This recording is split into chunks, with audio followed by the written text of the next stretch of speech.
Hello everyone, welcome to the 2020 International Booker Prize winner announcement. Brought to you this year, not from the Roundhouse, but appropriately enough for an international prize, from various locations around the world, including my back garden. Thank you for joining us today for what is going to be a unique International Booker Prize celebration and winner announcement. This evening you're going to meet the Booker Prize Foundation new chair, Mark Damazer, hear from the administrator of the prize, Fiammetta Rocco, and this year's judges. The chair is Ted Hodgkinson, the other judges, Lucy Campos, Jennifer Croft, Valeria Luiselli and Jeet Tyll. Not forgetting the culmination of the evening, of course, in announcing the news of this year's winning book, author and translator, who'll be joining us live. It's my huge pleasure first to introduce you to Mark Damazer, who is the chair of the Booker Prize Foundation. It is a particular delight to welcome you all to the culmination of this year's International Booker Prize. It's my first prize ceremony since becoming chair of the Booker Prize Foundation in June, and I am privileged to speak on behalf of the trustees. Of course, this ceremony is somewhat different in its nature to the previous 10. But we have, even so, at least managed to wrestle this aspect of the virus to the ground. COVID has not defeated the Booker nor the world of books at large, and still less has it defeated this year's judges, chaired by Ted Hodgkinson, who have spent many hundreds of hours reading, reflecting, debating, rereading, and then, and only finally then, deciding. And I thank them mightily. I also wish to thank Fiammetta Rocco, who has ensured that the year of COVID would not be marked by a Booker Prize vacuum. And thank you also to the sponsor of the Booker Prizes, Crankstart, whose founders both enjoy reading books emanating from many different places all over the world. The International Booker is a vivid reminder of the obvious, that storytelling is not a gift of any one language, nor any one culture, nor for that matter, any single way of experiencing the world, and that readers are best served when they are given access to the best of literature in any number of other languages. We in the UK are in some ways hugely fortunate that English is so widely spoken and that so many people who contribute so much to the UK do so in what is often their second or even their third language. I am perpetually amazed at the linguistic skills of people I have worked with in many UK institutions. Teachers, students, academics, administrators, curators, research scientists, medics, and on the list goes. But also the linguistic facility on display in so many other non-professional settings.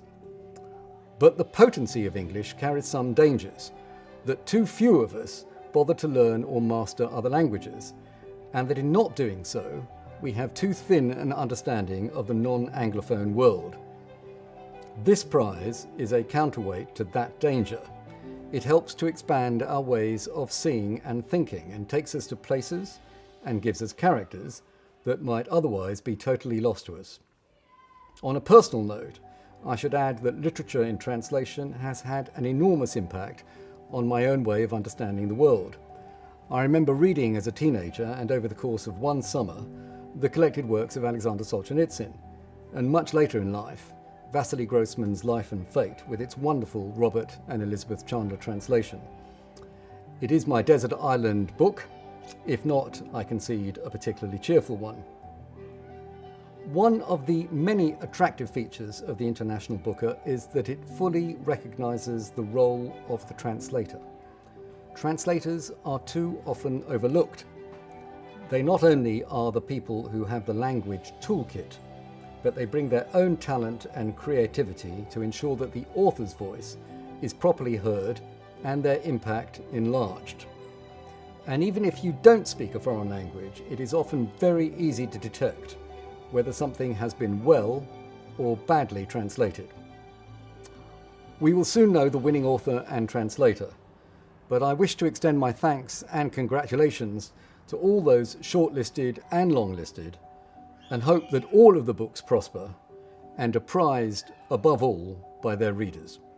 Mark, thank you. I'm now going to hand you over to Fiammetta Rocco. She is the administrator of the International Booker Prize, and she is at the Horniman Museum and Gardens. And she's going to tell us about the judging process in this, of course, rather unusual year, and to present this year's inspiring shortlist. Thank you, Razia. The International Booker Prize is a unique endeavour. It's open to any work of fiction written in any language and published over the previous year in English, in Britain or in Ireland. The prize of £50,000 for the winner is shared equally between the author and translator. The 5 judges, led by Ted Hodgkinson, have been on a journey. One of them described it to me as the year's greatest adventure. And what an adventure that's been, this year more than ever before. We've been so impressed by our supporters, Crankstart, and we'd like to offer a special salute to the solidarity and courage of booksellers and publishers and all those who make books possible. Thank you all. The judges first met in London last October. They then took their reading home to Los Angeles, to New York, to Central France, and to Bangalore. The Booker Prizes are unusual among literary awards. All the judges read all the books. There is no triage, no dividing up the work to lighten the load. The focus is entirely on the merits of the book in hand, with no fear, no favour, and no nod to commercial pressure or popular appeal. By the time the judges met at the end of February to whittle down their choices and decide on the long list, they had read 124 books, translated from 30 languages. Again they went away, this time to begin rereading, out of a long list of 13 in April. As lockdown became reality everywhere, the judges drew up a shortlist of 6 books. They weighed up literary ambition, skill, and inventiveness. They debated the merits of the quiet voice against the masters of the pyrotechnics. And this year, more than ever before, they teased out the distinction between books that are timely and books that are timeless. And finally, just a few days ago, they chose their winner, a book that is like no book you've ever read. Before we tell you which one it is, here is a series of short films about each of the 6 titles on the shortlist. اشراق درخت گوجه سبز فصل اول. بیتا میگوید که مامان رأس ساعت 2:35 22 مرداد 1367 در بالای بلندترین درخت گوجه سبز باغ روی تپه‌ای که مشرف به تمام 53 خانه روستایی است و صدای ساییدن قابلمه‌ها و ماهیتابه‌هایشان هر روز ظهر باغ ما را از کسالت در می‌آورد به اشراق رسید. The Enlightenment of the Greengage Tree is about a 5-member of a family who lives in Tehran, capital city, and their life changed immediately after the Islamic Revolution unwantedly. The youngest girl of the family is died in the revolution event, and the family gets so upset that they stop their ordinary life and their activities. So the ghost of the girl, her name is Bahar, she appeared to the family to helps them to cope the situation, and also she narrates the story.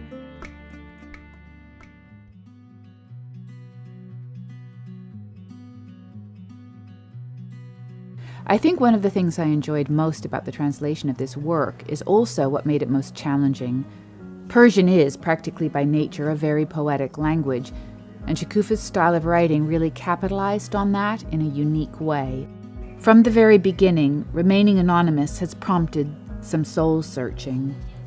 Given the book's subject matter, there's a good reason for not revealing one's identity. Yet, it has led to emotions ranging from that of cowardice on my part to concern for those whom I love and care for in Iran. Now, with the recognition of the book that the International Booker Prize has brought, if nothing else, I've been sorely tempted for reasons of pride to reveal my identity. It's difficult, and a shame in a way. It's something I'm still debating. But I'm not the only person potentially affected by the decision.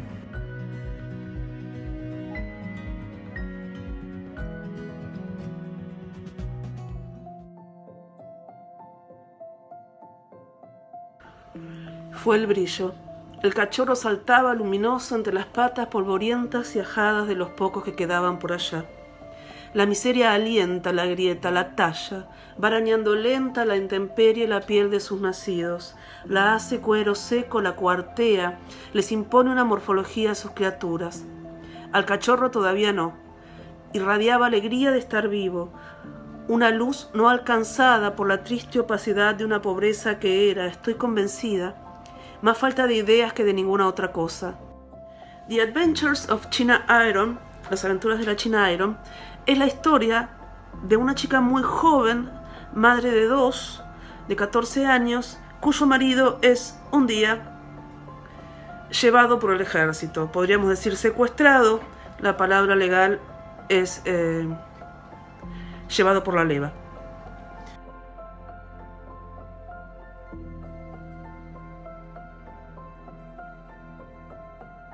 I love the characters. I'm hugely invested in the characters, in the adventures of Jean Iron.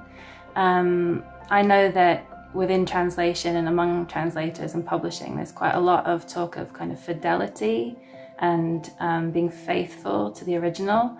And I felt that the most kind of, the sort of strongest bond I felt was actually with the characters and to do them justice.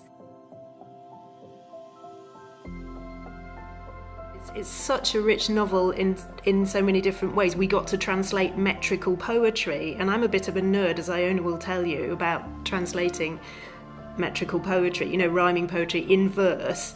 And it's not everyone's cup of tea doing that, but when I saw there was that in this novel, I thought, wow, I get the chance to do this as well.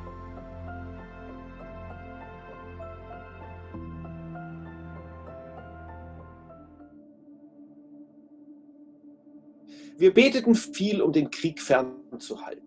Zum Allmächtigen beteten wir und zur gütigen Jungfrau. Wir beteten zur Herrin des Waldes und zu den kleinen Leuten der Mitternacht, zum heiligen Gerwin, zu Petrus dem Torwächter, zum Evangelisten Johannes. Und sicherheitshalber beteten wir auch zur alten Mela, die in den rauen Nächten, wenn die Dämonen frei wandeln dürfen, vor ihrem Gefolge her durch die Himmel streift. It is about the 30 Years' War. Which means it is about war, what war means, what it does to the world, what a total meltdown of civilization for reasons of partisanship and religious anger, what that looked like when it happened. And it is about the power of art and the power of gesture to be resilient and to live through very dark times.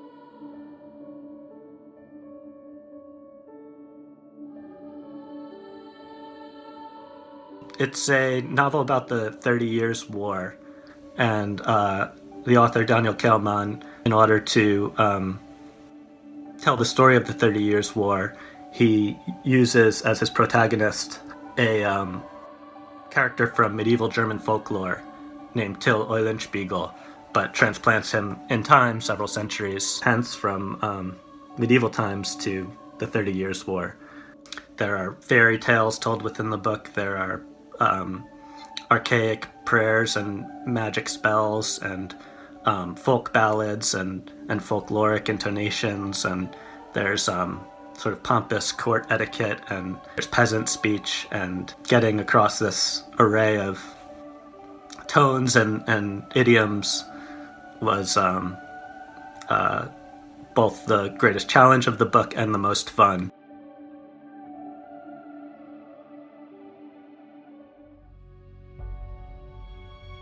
Llegaron por el canal por la brecha que sube del río, con las ondas prestas para la batalla y los ojos entornados, cosidos casi en el fulgor del mediodía. Eran 5 y su líder el único que llevaba traje de baño, una truza colorada que ardía entre las matas sedientas del cañaveral enano de principios de mayo. El resto de la tropa lo seguía en calzoncillos, los 4 calzados en botines de fango, los 4 cargando por turnos el balde de piedras menudas que aquella misma mañana sacaron del río. Hurricane Season is a novel about the murder of a witch in a very small village in the southeast of Mexico. It's a story that tells the particularities of a region that I really care about. It's also exploration of what's the darkest corners of the human soul.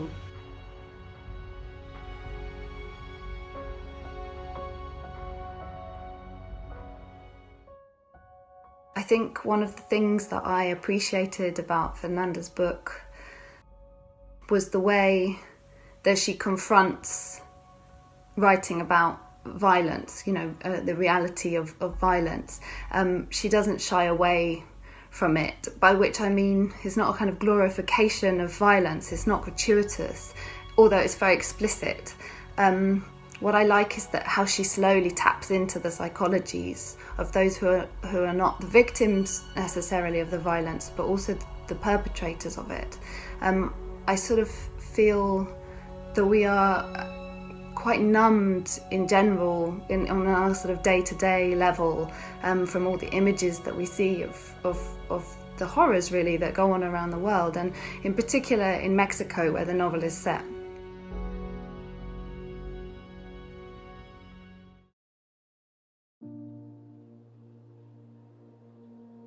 この島から最初に消え去ったものは何だったのだろうと、時々私は考える。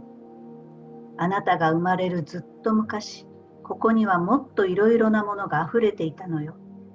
透き通ったものや、いい匂いのするものや、ひらひらしたものや、つやつやしたもの。とにかくあなたが思いもつかないような素敵なものたちよ。このザ・メモリー・ポリスですが、そのとある島で、人々の記憶が一つずつ順々に、消えていきます。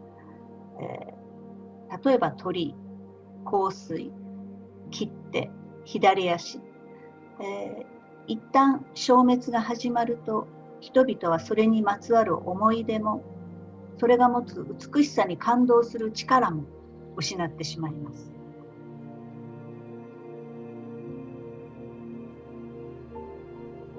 There's a kind of a building sense of dread throughout the novel. There are moments that are particularly tense, so it remains kind of very placid, at least on the surface level, but underneath it needs to be ratcheted up, and so that was kind of challenging, I think. The fact that it's received so much attention is partly just the nature of translation. Different works, when they're refracted into a different culture in a different time, in a different moment, take on different meanings. Particularly, it landed at a moment in the US in particular when people were feeling that their relationship to truth, their access to truth with the current political administration was more and more fraught. And so this is a novel where a totalitarian state is asking people to believe things that simply aren't true. And I think that resonated particularly strongly in the summer with American readers in particular.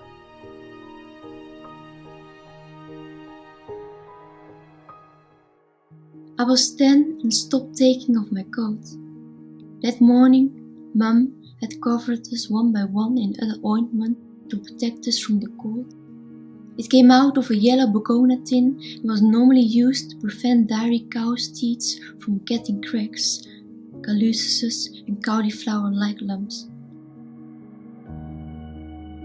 De avondschoolgemak gaat over een gezin waarvan de oudste kind overlijdt. En het gezin bestaat uit 4 kinderen en de oudste die gaat schaatsen en die komt in een bak terecht en overlijdt. En we volgen eigenlijk, het boek volgt Jas, de hoofdpersoon, vanaf het begin. En je zit echt in haar hoofd.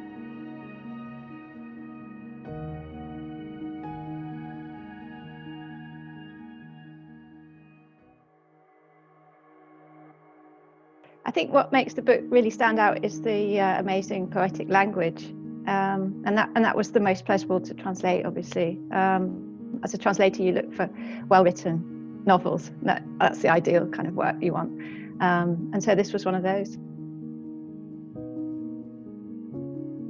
It's quite a dark book.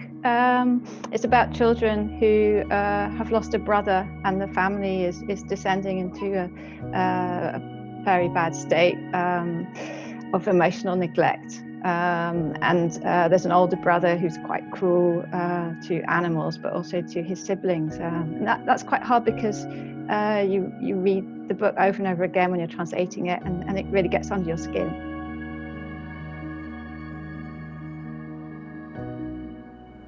Congratulations to the shortlisted authors and translators, each of whom will receive £1,000.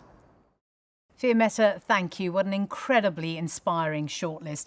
You know, whether it's national histories, legend, folklore, or personal trauma which shape the lives of the characters in these books, it's the power of storytelling that we need, now more than ever. Ways to connect with those we think we have little in common with. Now, without further ado, I am going to hand over to this year's Chair of Judges, Ted Hodgkinson, to announce the winner of the 2020 International Booker Prize. Thanks, Razia. Chairing the International Booker Prize was always going to be an experience of a lifetime. This year, of all years, has felt like several lifetimes rolled into one. And I'm so grateful to have had such dream companions for this reading journey. In this tumultuous time, when distraction reigns, the best fiction roots us in the irreducible truth of another life and returns us to our own with a renewed sense of wonder at the strange and shimmering lot of humanity. Against this extraordinary backdrop, we were looking for fiction that goes beyond echoing the dystopian world we all now seem to inhabit. Fiction that, even and especially now, possesses a timeless charge. Fiction bold enough to burst the banks of the novel itself and upend mythic foundations in order to unsettle and elate us. Fiction fiercely committed to rendering the epic and the everyday with a singular intensity, in translations that answer the call of that artistic challenge with integrity and precision. As you've seen just now, we were richly rewarded by the discoveries we made along the way.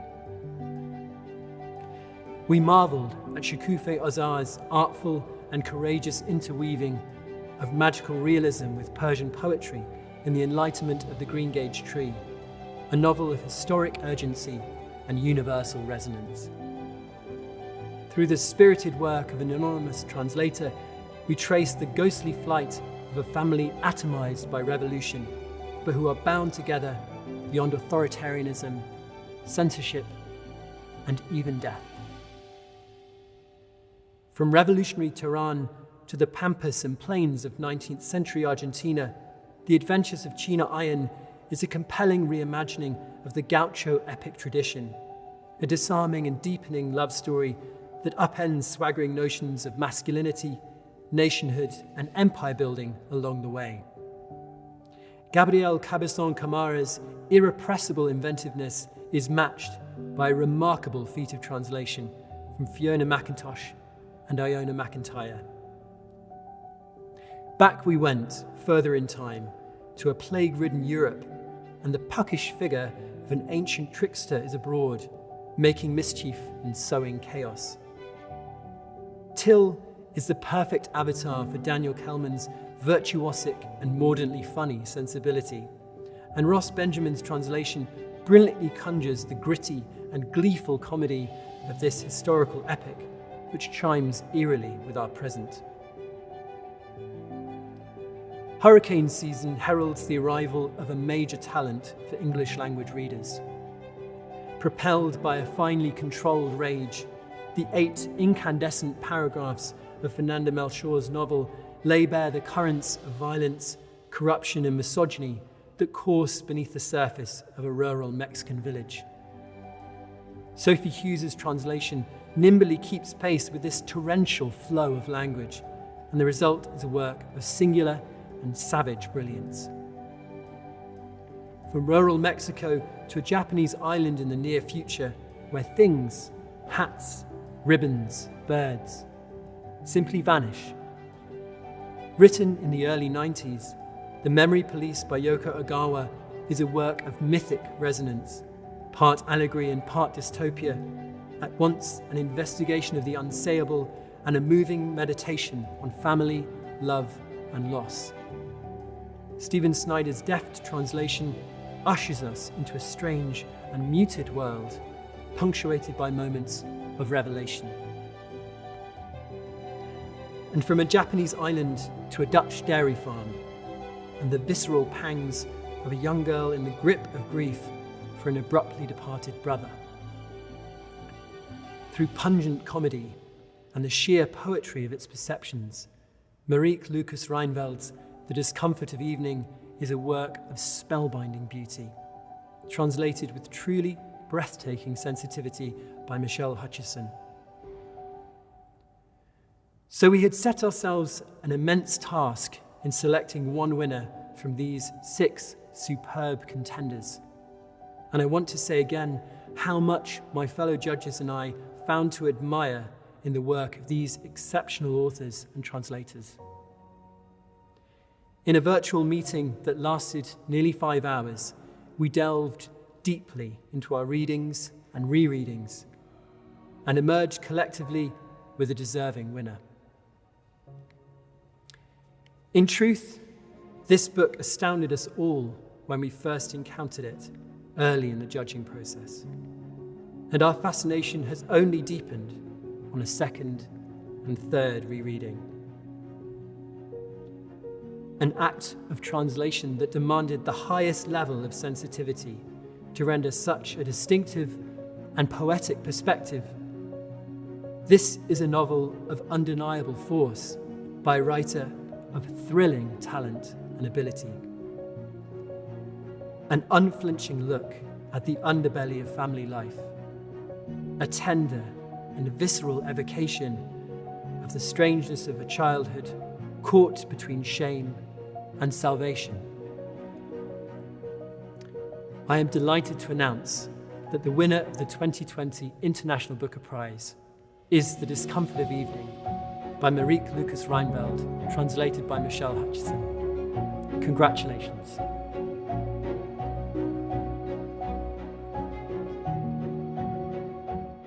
I have the really happy task of joining this call to tell you the news that you have won the International Booker Prize.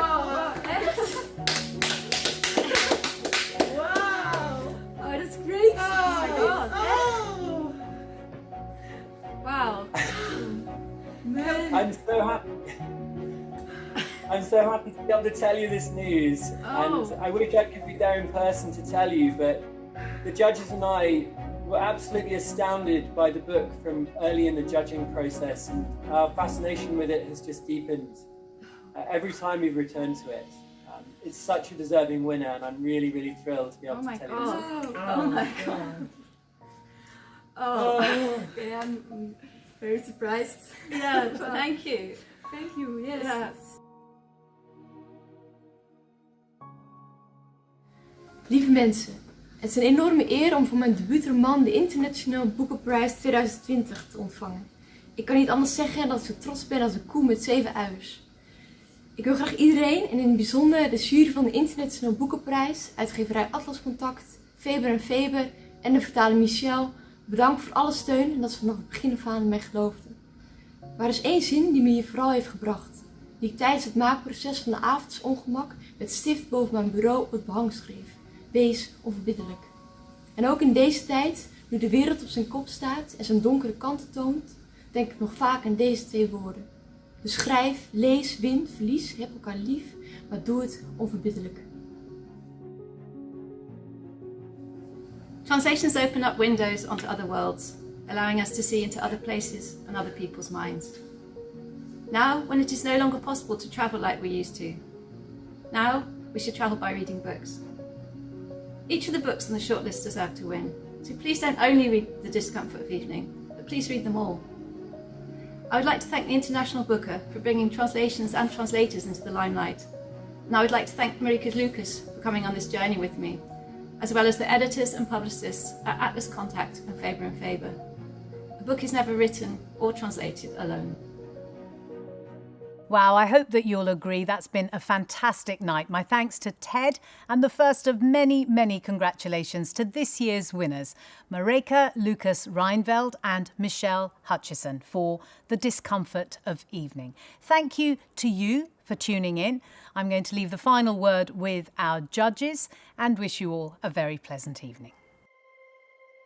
The reason this book stood out to all of us was, one, because of the language, and two, because the language gives you the sense that everything described, every moment, every scene described, it's as if it's the first time these things have ever been seen in the world by anyone. It's especially at this point in all our lives, in our collective lives, there are bits in this book that put you in a grim and bleak place. But the point is, at the end of it, you feel that you've been given a glimpse into a world that you had no idea existed before. And it is immersive from the first or second page. And there's little more that we can ask from great fiction. This book is it's a story told by a 10-year-old. It's a story of coming of age, of coming to terms with grief, and of a child trying to find the words that might or could make up for the silences and the missing words of a family which has been torn apart by the loss of her elder brother. It's a story that's told in a child's voice, which is a very difficult thing to write, but it's a voice that's constantly searching for the words in which to express things. And through these words, we as adult readers really get the feeling of that very particular mixture of innocence, sharpness of pain, sharpness of disappointment that are in the child at the time when she is trying to tell the story. And through this, we get the feeling that there are 100 fragile, uncertain things that are to be explored just below the surface of things. Things that change constantly from light to darkness, that change sometimes in an instant, but that are always slightly stranger than they seem. The translation is so finely felt. It's really beautifully attuned to the world of this novel in a way that means that the hairpin turns between comedy and pathos or melancholy or the pangs of loss are captured and registered with such deftness. You know, this is a book that really relies on that kind of hair trigger precision, and it's achieved by Michelle Hutchison. There's something truly remarkable about how close this novel tracks, and how that must have required not just artistic and linguistic precision, but a kind of courage to go into those emotional states and to inhabit them fully, because this is not a novel that allows you to sit back from it. You sit in it, you are within that world immediately, and the translation is an enormous part of why that is successful for an English reader. This is in many ways not a book that is easy to read, in the sense that it is a book that deals with profound grief, and however, I think it anchors that grief in a very loving sense of what this world is. It's a book with an acute attention to detail, to bizarre detail, that, for me at least, counters the growing sensation that we're living in an ineffable world, or in a world that is constantly evaporating and moving too fast. This book kind of anchors what it tells in a world that seems somehow solid. Even though it's a book that is exploring loss, it is constantly reminding us of a kind of sense of rootedness in the world. So I think Michelle Hutchinson's translation stood out to us in many ways. It's a little bit hard sometimes to pinpoint why a translation works, in the same way that it can be hard to explain charisma in a writer. Why does one author just completely sweep you up in their narration and another who's telling a similar story just doesn't quite manage it? So Michelle Hutchinson seems to have that power, and her prose is deceptively simple. And my sense is that that is very true to the original. But obviously, Dutch is not English. So in order to recreate that deceptive simplicity, Michelle Hutchinson really had to take apart every single sentence and rebuild it from scratch, in a sense.